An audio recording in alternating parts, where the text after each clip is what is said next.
গাছে সুন্দর সুন্দর ফুল ফুটেছে। তারপরে এগুলো দিয়ে ফুলের পাকোড়া তৈরি করব।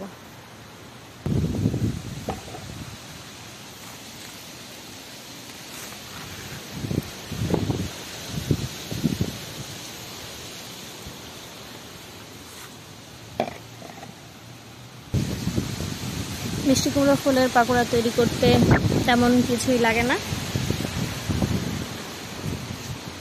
একটু চালের গুঁড়া, বেসন আর একটু ময়দা দিলেই, সাথে লবণ হলুদ দিলেই হয়ে যায়।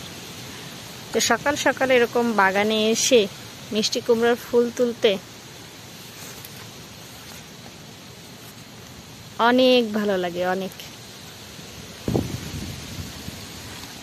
প্রতিদিন সকালে একদম আমার গাছে অনেক ফুল ফুটে থাকে।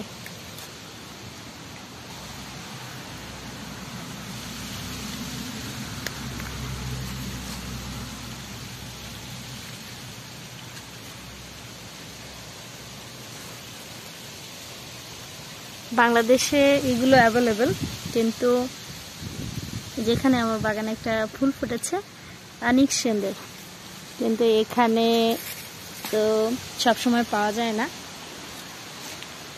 এই ফুলগুলো মাঝে মাঝে বাঙালি দোকানে পাওয়া যায়, কিন্তু এর প্রাইস অনেক বেশি।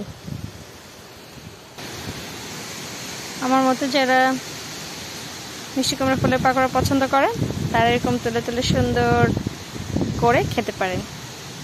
সকাল সকাল বাগানে এসে এতগুলো ফুল পেয়ে আমি তো অনেক খুশি। তো ভালো থাকবেন সবাই, ধন্যবাদ সবাইকে। দেখা হবে পরের কোনো ভিডিওতে। আজকে এই পর্যন্তই।